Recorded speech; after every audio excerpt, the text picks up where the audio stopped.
Now that you've found UBN Radio and discovered our quality talk shows, it's time to spread the word to friends, family, and the universe. 24 hours of music and talk radio without limits. That's why people keep coming back for more. That's ubnradio.com.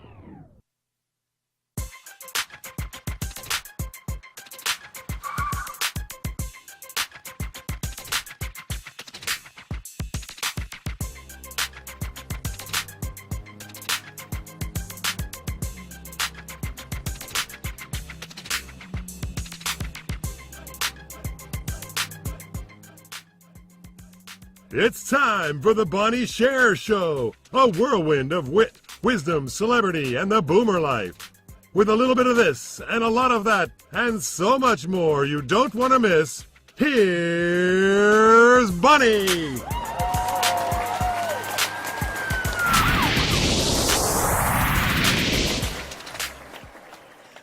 Well, hello, and thank you for tuning in and listening in and joining our chat. Thanks also to Wayne Cobham for our super duper theme music. I am Bonnie Sher, and I am your host and your guide through the world of entertainment, through the great boomer generation, and the world of type 1 diabetes. My show today is a special one for me. Well, they're all pretty special, but specialer, if you will, with today's guest being Vocalist Emeritus. That's the only title I can think to give this woman. She is the founder of The Blossoms. Recently, I think it was 2014, featured in that award-winning documentary, 20 Feet from Stardom. Yep, I'm talking about Fanita James. And we also have with us today from Chicago, Illinois, David Kliff, a member of the T1D community. So if you have a question or you have a comment, please call in. The call-in number here, 323-843-2826, or you can follow us on Twitter at hashtag #BSherRadio. That's # BSHER radio. So, settle in and please say hello to my first guest, the fabulous Miss Fanita James. Hello. Well, hello. This is exciting. This is exciting. I don't want to talk too much. I want to hear, you started, my understanding is that the Blossoms first got together in the 60s. No. Okay, see, that's why I had to have you come on so you could set me straight. Please tell me the story of you and the Blossoms. Well, the Blossoms started in elementary school. The name of the school was Russell Elementary. That's where I met two of the singers, Annette and Nanette Williams. They were twins. Then we went on to junior high school, Edison Junior High School. We met another singer, Gloria Jones. She joined us also. And that's how the Blossoms got started in junior high school in 1952. Did you, when you got together, were you thinking of being a girl group or banding together to do background? Because in those days, that work did not go to black women. You're absolutely right. I don't remember until you. Really? You're absolutely right. But with the three of us, Annette, Nanette, and myself, we started singing together in choir in grammar school. Then when we got to junior high school, we were also in the choir. That's where we met Gloria Jones. And didn't you live here in L.A.? Oh, yes. Yeah, so you're an L.A. girl. I'm an L.A. girl. I was born in St. Louis, Missouri, but moved to California at 8 years old. And you knew as a kid that you wanted to sing? Since the age of 3, I did. I wanted to be in show business. I didn't know what I wanted to do, but my mom had me in a fashion show, and I had to walk down the little ramp, and they started applauding. Was Mom a stage mom? No, not really. Was she musical? Was there music around No, the my house? father was. Uh-huh. My father sang gospel music. He traveled all over. He was with a group called the Smith Jubilee Singers. And he had a beautiful tenor voice. Isn't that something? Okay, so now we've met the other ladies. You're in junior high. How do you get that first step in? Well, our music teacher, her name was Mrs. Smith, recognized, that we would sing walking down the halls with the acoustics. It was just wonderful. And she put us in plays and had us doing programs. And that carried on into high school. And that's where we met so many people that were already in the entertainment business, like Dexter Tisby of the Penguins. He took us to see our first vocal coach, Eddie Beale. What a name from the past. Isn't that something? Yes, it is. Mm-hmm. And your work, I mean, for those of you who either don't remember the music of those days, I don't know how you couldn't, because you would have to be buried under a rock. But the kind of tunes that I'm talking about, that Miss James has been right there for, songs like Monster Mash, songs like, there was this guy named Frank Sinatra, and he came up with a song, it was called That's Life, That's Fanita. Johnny Angel. That song I remember from my youth. Do you? Really? Yes, Okay. I do. And then to work with Tom Jones. I mean, well, of course, you worked with Sammy. Oh, yes, we did. And Yeah. Elvis Presley. I hadn't got. Yeah. Oh, you hadn't gotten to him No, yet? no. I'm on my way. I'm on my way to Okay. Elvis. God knows I couldn't forget Elvis. The first thing I want to know is, how does somebody like yourself, who has this God-given talent, and also clearly looks the part, Oh, my. how do you kind of leave your ego as that center star, if you will, and walk in on somebody else's session and be, I mean, backup singers had an iffy connotation, but when you listen to the music and these songs that I've just mentioned, those songs would have been flat, dry, and tired Well, without those voices. wow. And that seems to me that takes an even greater strength to be able to want to go in and give your best. And don't you all come up with a lot of your own harmonies? Most of that the isn't, time. yeah, the arrangers don't usually write all Back that then, for yes. you. So you were so much a part of it. How does that make you feel? Just wonderful. We enjoyed every minute of it. At least, I can speak for myself. Mm-hmm. I did. And to be able to walk into a studio and meet all these fabulous people, and then they asked us our opinion about different things and what did we think about different things. So it helped our ego a little bit. But ego just didn't come into the picture at all. Well, that was because you were very well grounded, because I can imagine there are some who can't do it because of that ego issue alone. Right. Right. And being on that line, do I want to be seen as this? Does it take away from my attempts to be known as a solo artist? But I guess, we're all different. Oh, absolutely. We are all different, and our gifts are all different. Absolutely. Absolutely. I just think it takes a very, very special person to be able to do that, which is pretty clear, my dear, that you are.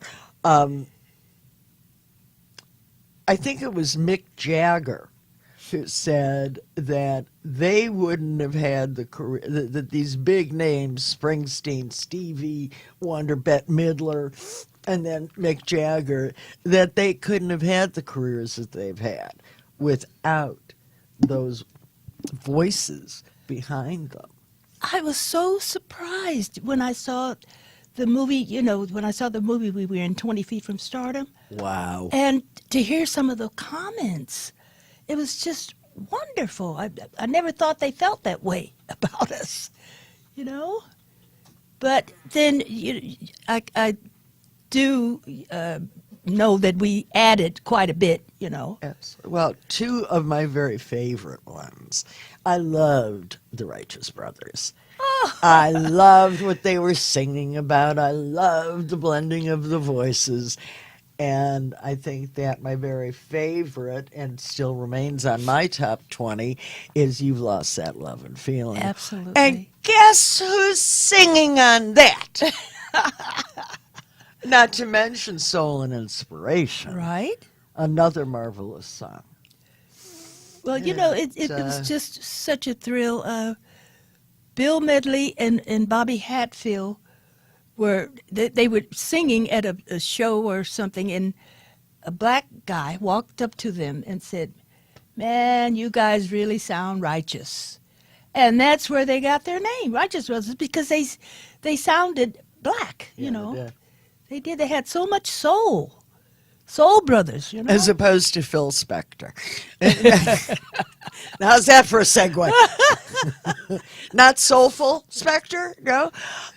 What I'm talking about now is a time where, well, actually, why don't I let you tell the story of He's a Rebel? Oh, boy. Well, we were so busy. We had Gracia Nitchie. Jack Nitchie was a big-time arranger here in Los Angeles, and we'd lost Gloria Jones, so we had to get another singer. And we were doing sessions for him, all the time. And he recommended his wife to take Gloria Jones's place, and she was a Caucasian white girl, and work really picked up too. But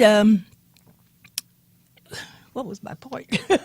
We were talking about Phil Spector. Phil Spector, and He's a Rebel. And we did, he called us in to do a background session for him.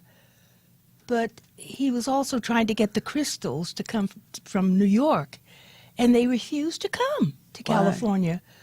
I don't know if they were afraid to fly or, Oh, there you go. or what it was. There you go, sure. Or if they were battling or what. But he had a song that he wanted done. And he heard Darlene Love sing, and he knew she could do it. And he knew we could do it, as a group also. So that's how He's a Rebel was born. Well, the story that comes along with that, that I've heard, is that they didn't release the song as the Blossoms. They released it with the name The Crystals, who, having had a fear of flying, wasn't on the date. So true. What do you so do? True. What do you do when you know? Now, I'm not crazy. I know I recorded that. And gee, that sounds just like me. But how come somebody else's name is on this record? What do you do then? You do nothing. You do nothing? We recorded under so many different names.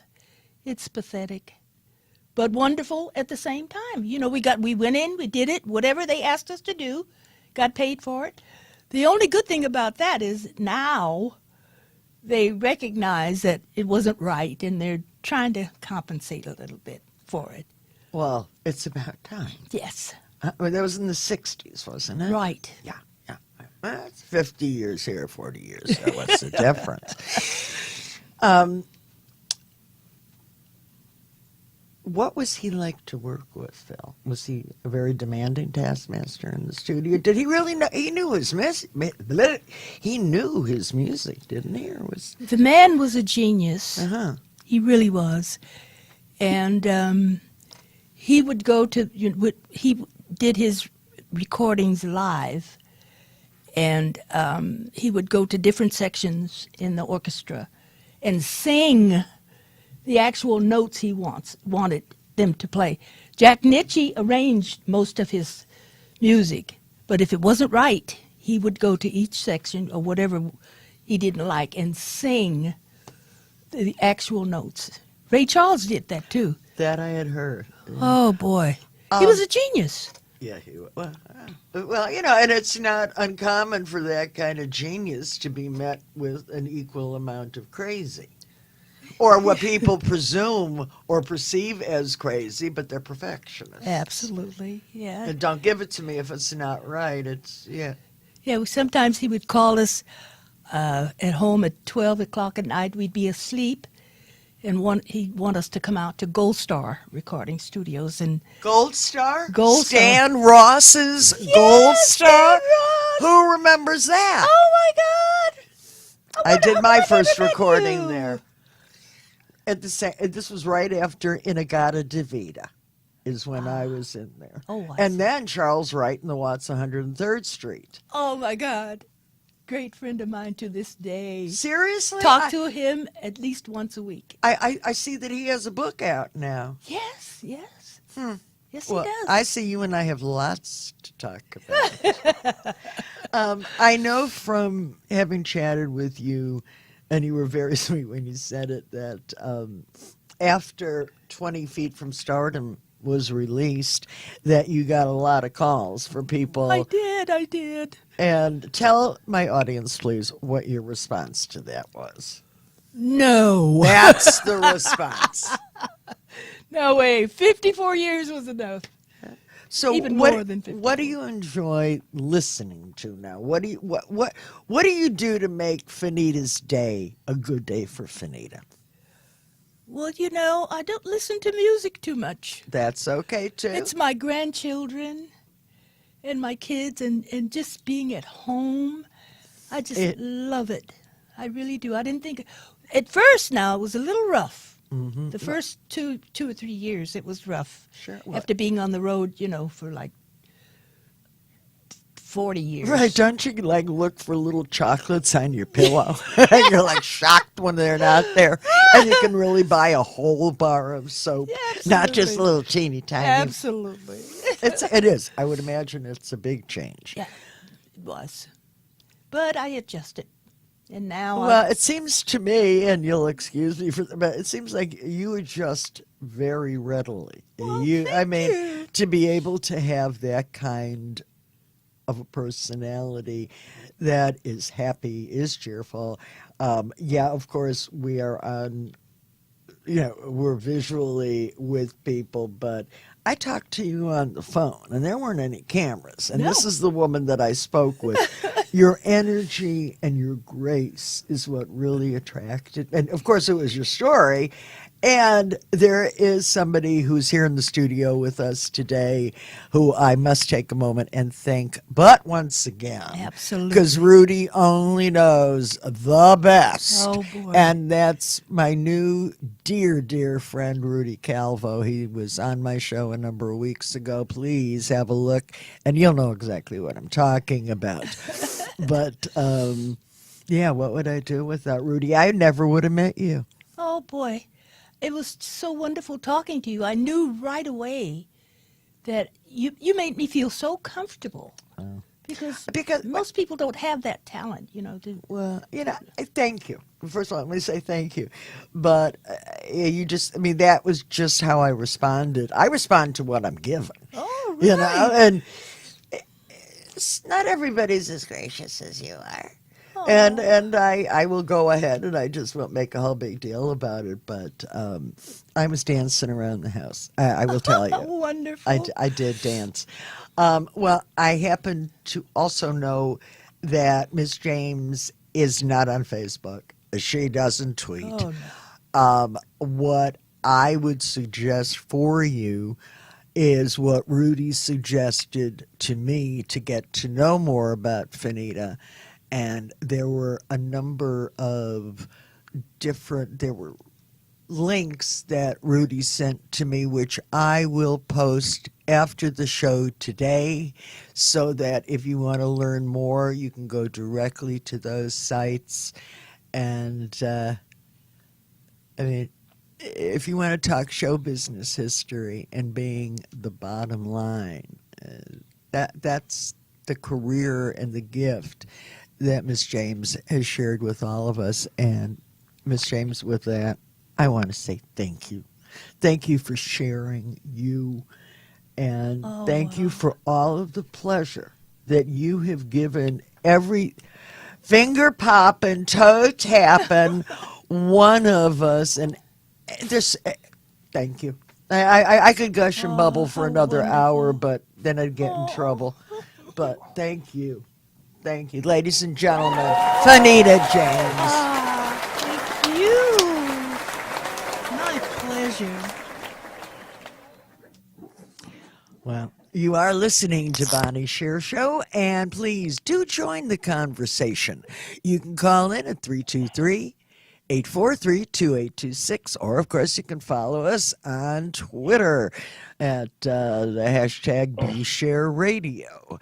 Coming up, a shout out from my soapbox, which is my take on who got it right and who should be. Then the conversely would be my shout down, and that is to who I believe really should be ashamed. But let's go to break now with one of my favorite tunes. I really understand the song a lot more now that I am a grandma myself, and I do have hands. And the song is, what a surprise, Grandma's Hands, sung by Miss Fanita James. Take it away.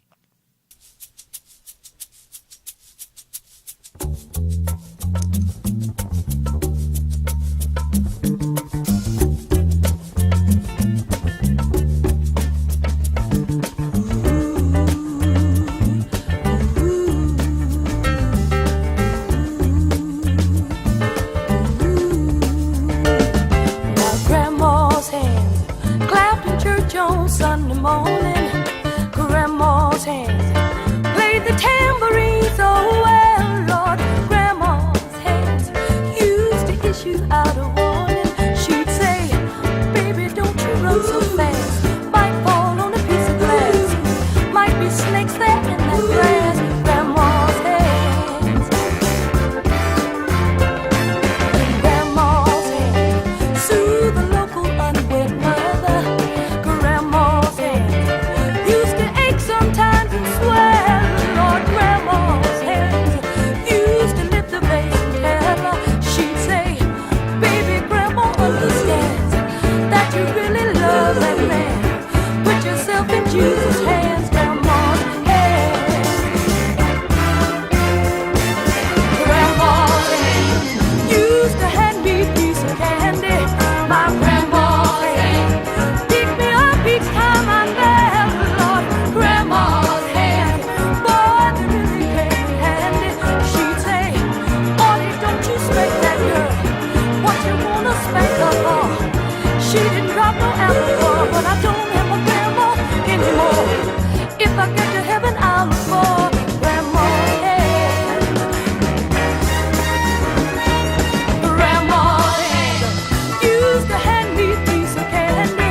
Lord, Grandma's hands, they picked me up each time I fell. Lord, Grandma's hands, Lord, they really came in handy.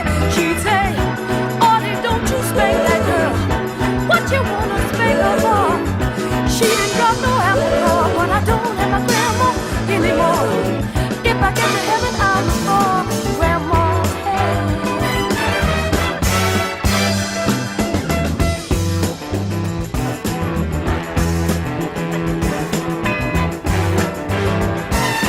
Grandma's hands clapped in church on Sunday morning. Yes, you did, yes, you did. Grandma's hands, I'm talking about Grandma. Oh, no, we love her.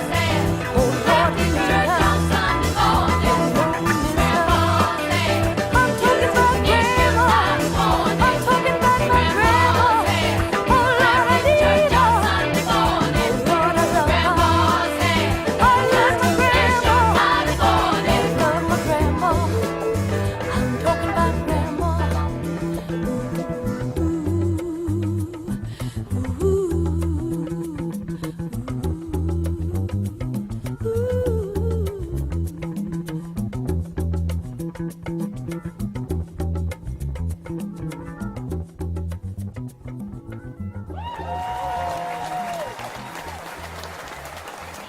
And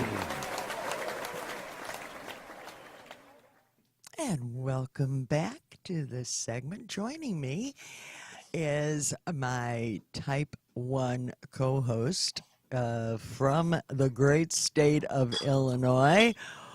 Welcome, David Kliff. Hey, thank you. Thank you. Good to be here.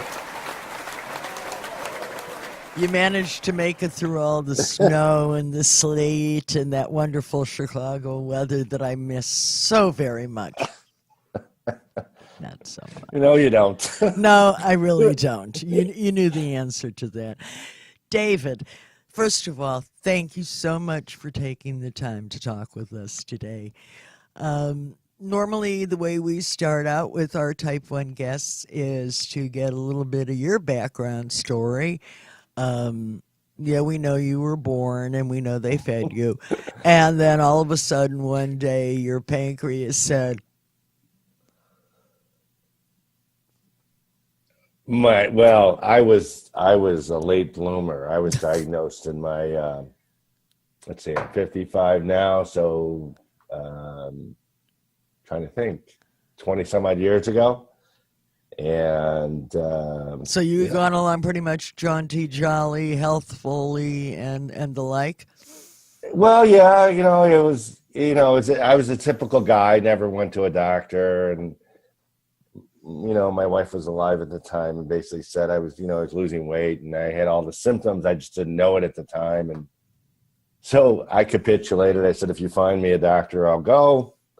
And immediately the doctor knew what I had. And the rest, as they say, is history. Mm-hmm. So, I started out, typical, followed diabetes by the numbers. And they realized I was a type 1. Next thing you know, I'm on multiple daily injection. Then I switched to pump therapy. And now I'm a boy with my toys. I got a pump. I got a CGM, Yeah, I'm about to go back to the CGM, back onto my G5. Yeah, really, really good. I loved it. I actually, I bought an iWatch just so I could have it on my my watch. Because you don't have it enough other places? Is that yeah, what exactly.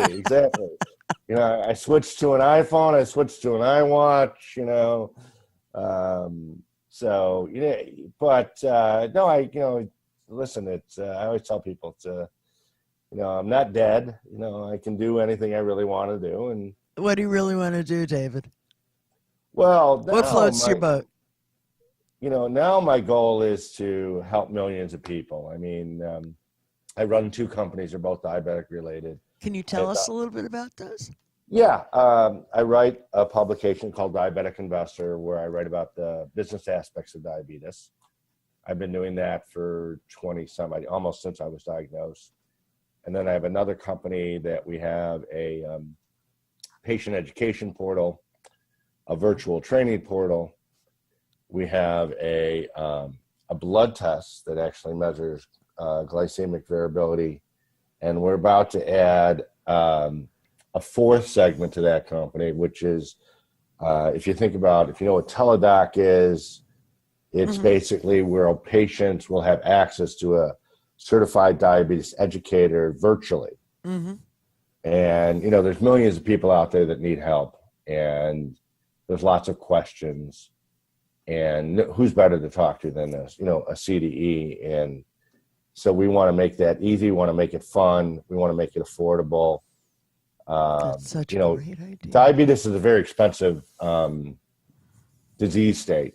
And, there's been a lot of talk about, insulin, what it costs. And so the better somebody manages their disease, and it's not just, this is not just a story about, taking care of yourself. This is a story about money too. Whether it's the business of diabetes, it's a multi-billion-dollar business, or whether it's patients out there who are, let's face it, test strips, drugs, insulin, all these things cost an exorbitant amount of money, even with insurance. And there's so many people today that don't have I don't know if the proper term is good insurance, but because of the changes of insurance, it's the out-of-pocket cost is killing these people. Mm-hmm. So, the better they can manage their disease state, the lower the cost. And obviously, there's the, you want to live a healthy life. Absolutely. So I've been very fortunate. I've run 4 marathons and I've done 5 triathlons. So, and I basically did that because I wanted to show my kids that just because you have diabetes does not mean you can't live a full and, fruitful life. And, I always tell people people always ask me, well, what's, how do you do all of this? I said, well, you become educated. That's the first thing that every diabetic should do. Absolutely. Is become educated. And then once you're educated, then you could figure out how your body will fit into that platform also.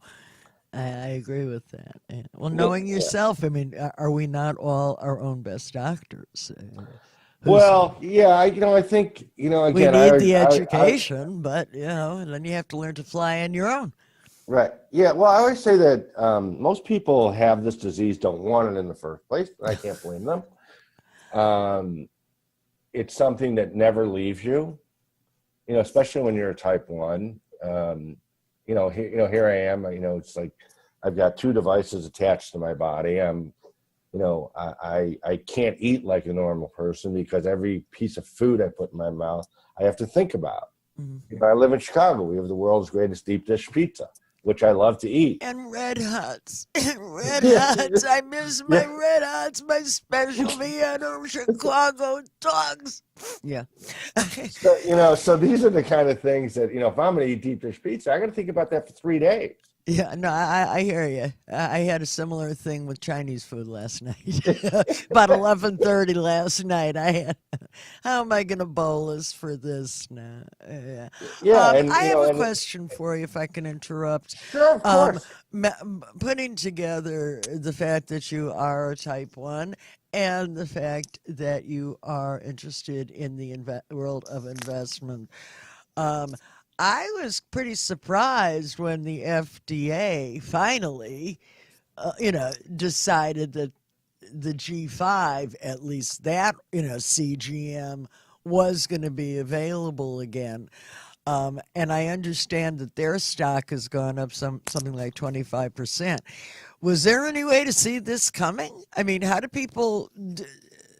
could you explain a little bit about investing and diabetes? Because right now I only invest in pump supplies and insulin.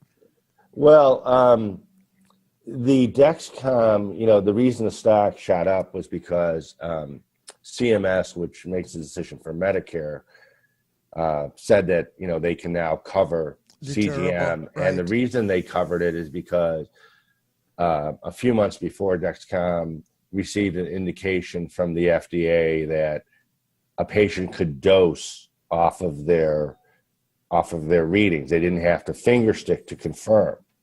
So, Dexcom is by far the finest CGM out there.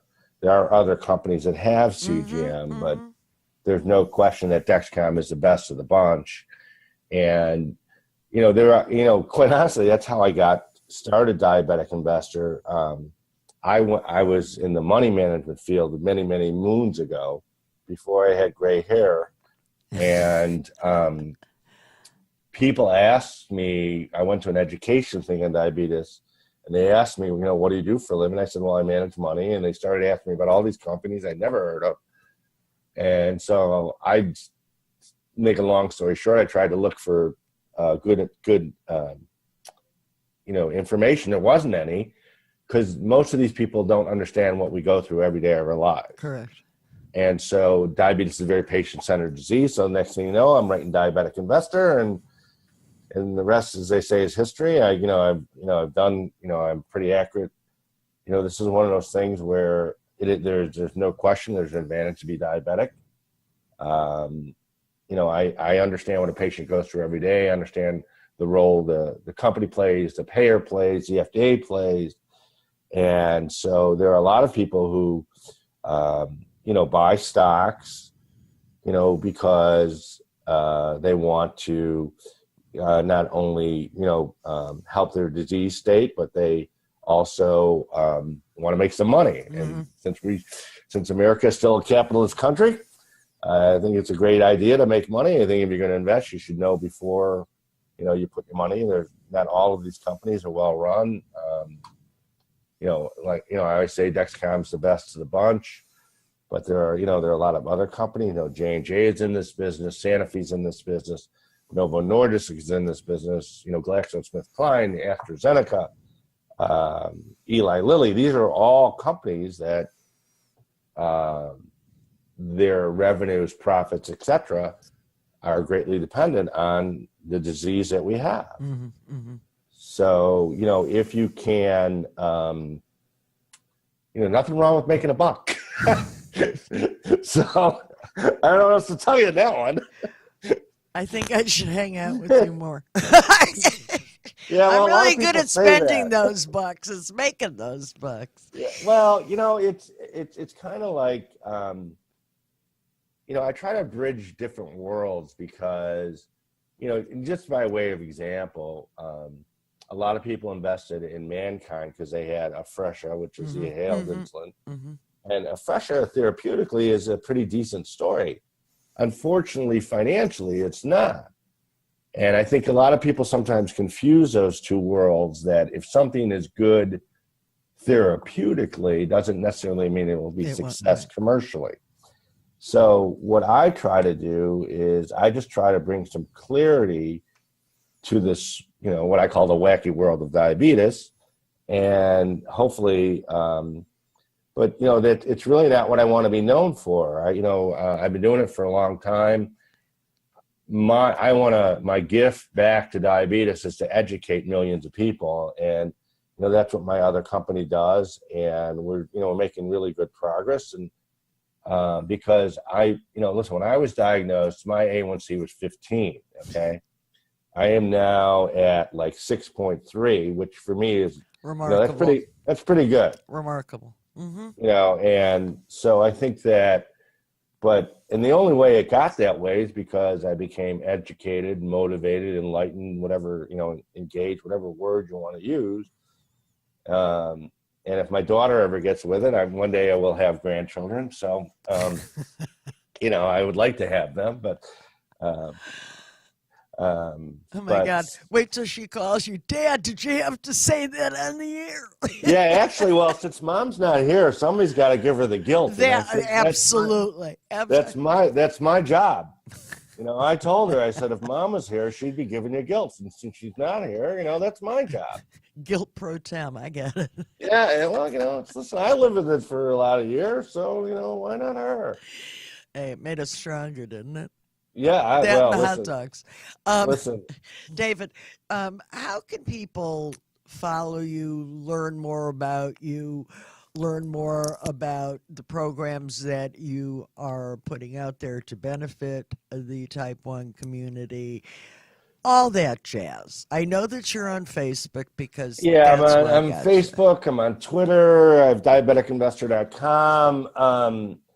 My other company isn't in the public domain yet because we're working with some pretty large and well-known names that most people actually wouldn't even think of when it comes to diabetes, but they're going to be extraordinarily active. But you will keep us informed as these things happen, right?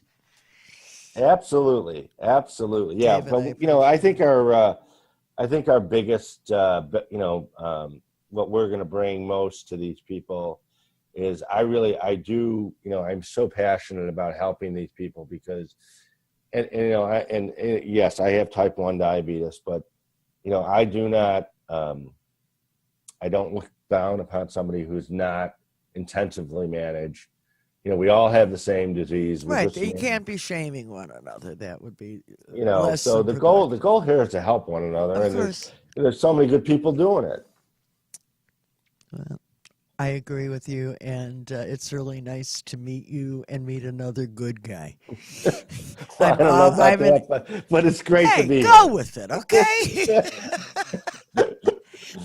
Just to be a favor, go with it. David, stay in touch with us, please. Let me know what's going on, what I can maybe do to help you in your efforts, and believe me, you'll be hearing from me. Again, David Kliff, thank you very much.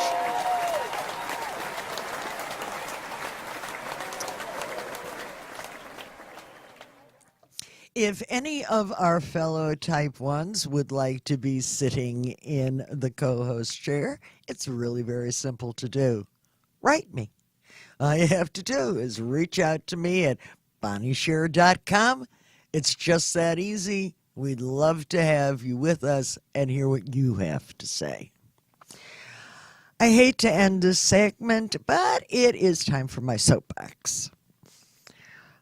Well, given that today is January the 19th, and as of tomorrow we will have a new president, I wanted to make certain that I put a shout out to our president, Barack Obama, for everything that he has done for us in the past 8 years.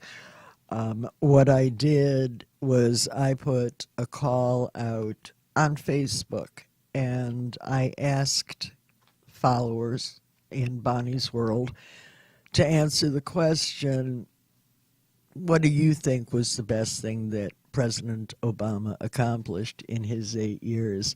The answers came back. He gave us all hope, both Democrat and Republican alike. The Affordable Care Act.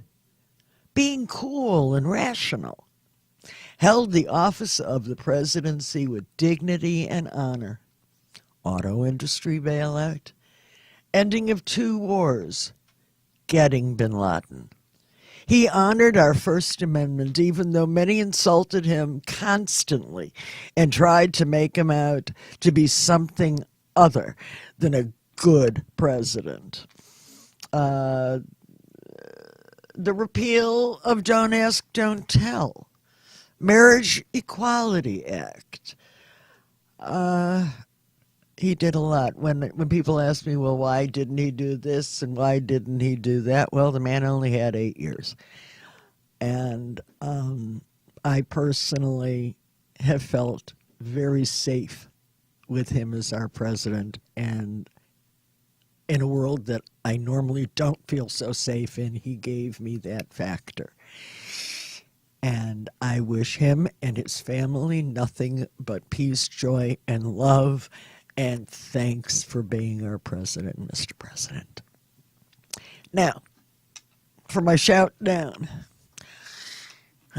Okay, shame on 2-term Governor Paul LePage of Maine. He made a comment regarding John Lewis when he was asked, and his response was, well, I'll just say this. John Lewis ought to look at history. It was Lincoln that freed the slave, Rutherford B. Hayes and Ulysses S. Grant that fought against the Jim Crow laws. A simple thank you should suffice. Really? And you're going to try and tell me that anything's any different today than it was in the 60s? We had a moment there around 1964 where I really believed that this country could come together and this racial divide would have to end. And you know what? I don't think it ever did. I think people just fell silent on the issue. That is until now, when it's being brought up and people are going right back into this old script. I find it vile. I find it unconscionable. And I'd like to see him taken out of office. That's my opinion. If you have an opinion, please visit my blog at bonniesher.com/blog and sound off. That's our show for today. I hope you'll return next week for another 50 minutes of entertainment of the great boomer generation and the world, times, and lifestyle of the type 1 diabetic and their care and feeding. Again, I want to thank today's guests for sharing their time and sharing the ride with me. Special note of thanks to Corey Bone for outfitting me today with this lovely necklace made of topaz and 18-karat gold beads to make a nice little layering piece. So, thanks, Corey. You can visit Corey online. Best way to reach him is on my website. Drop to the bottom and you'll see a link to Crown and Anchor Jewelry. And he's also on Etsy as Crown and Anchor. So take a minute, take a look. You'll love his stuff. So that's it for today. And I think that for my friends old and new, the majority of you already know that I enjoyed a phenomenal friendship and relationship with Sammy Davis Jr. He was my mentor and he was my friend. So I will end this show Carol Burnett style with a smile and a wink to you, Sammy. Take us out.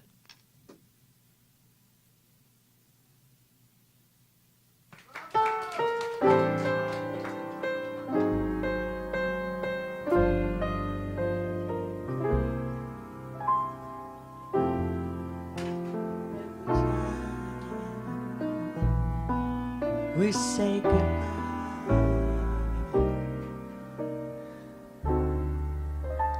I cry alone every time we say goodbye.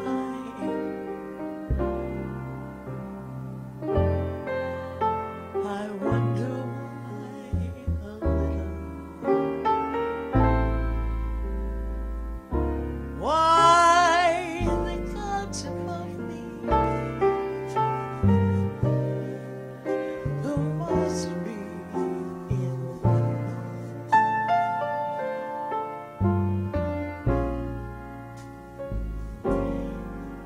think so little of me. They'd allow me to go.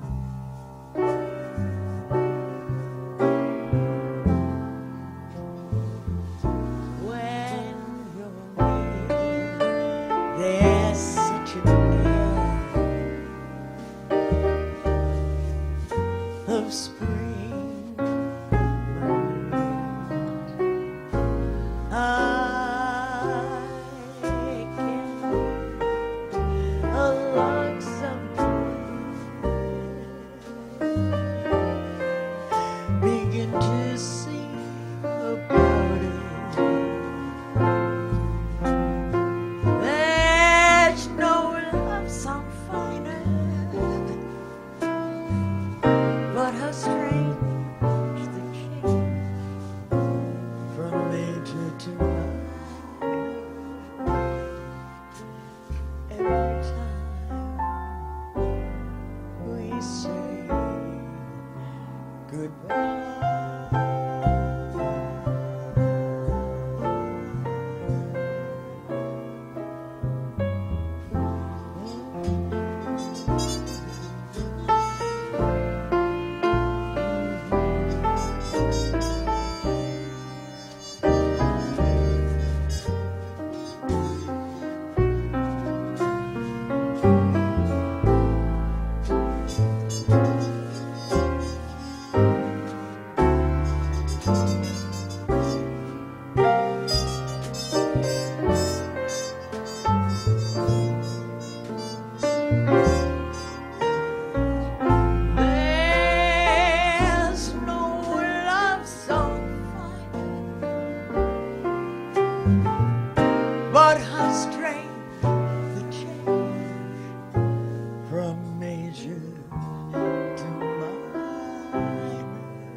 say.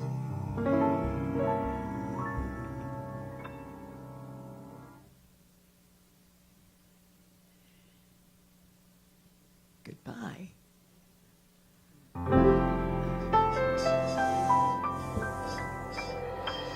Good night.